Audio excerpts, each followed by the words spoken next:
Hi guys, ayan, meron tayong isang kababayan na nag-order ng gold sa online. So, nabudol ba talaga siya or sadyang manipis lang or heavyweight lang kasi yung in-order niya. Cost is 500 real lang talaga siya. So, ang ginawa niya, tinupik-tupik niya yung gold niya. Tapos, sabi niya magsusumbong to siya sa amo niyang pulis or ano ba talaga? Gold ba talaga or plastic ba talaga yung kanyang natanggap? So, panoorin natin tong video niya. China. Ito po yung natanggap ko. Yung kwintas po, plastic. Made in China.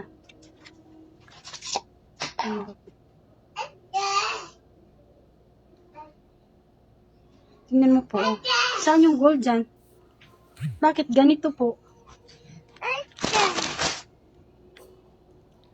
Kasi kasuhin nyo lang po ito. Kasi kung hindi,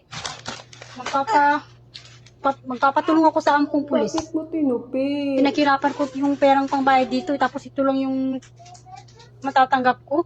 Gold ba to? Plastic O, to. diba kita niyo yung reaction ni kabayan doon sa natanggap niyang order niya sa online. Made in China daw. Tapos yung gold ay made by plastic. So, ginawa niya, tinupi niya talaga. So, sa tingin niyo guys, nabudol ba talaga siya?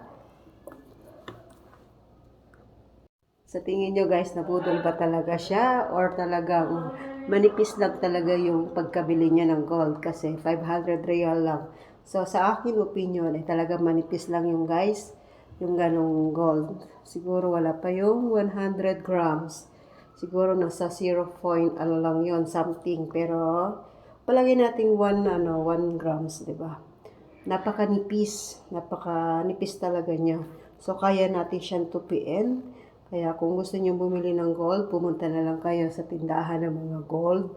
Dito magpasama kayo sa amo nyo or something na kung gusto niyo talaga ng investment, maglaan talaga kayo ng pera.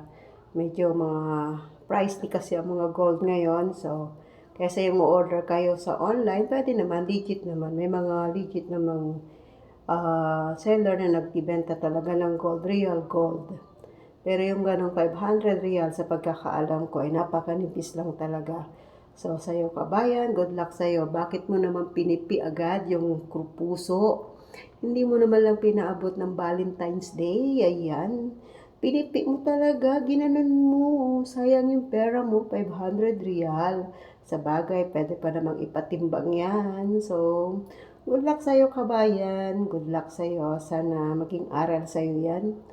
Sana. Saka hindi lahat ng made in China ay pangit ang quality. Malay mo, box lang talaga yan. Saka karamihan naman talaga ng box is made of China. Kaya ingat sa pagbili po natin at kung hindi ka magiging satisfied sa pag-order sa online, tips ko sa'yo, magpasama ka na lang sa amo mo or bumili ka na lang talaga sa talagang bilihan ng mga gold. O, di ba? Para hindi ka madismaya o ma-discourage. O, di ba? Sayang ang pera. Alam natin pinaghirapan mo yan. Pero nandiyan na yan eh.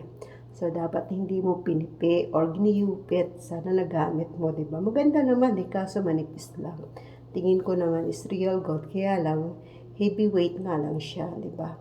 Sadyang napakanipis nung nabili mong gold. It's 500 real lang yan. Siguro kung mga nasa 2,000 real yan or 1,500 ayun. Medyo maganda na ang quality niyan. Saka medyo makapal na. So, next time, kabayan, mabumili ka na lang sa talaga sa tindahan para ka ma-discourage. Sayang ang pera mo. Diba? Ingat. Bye!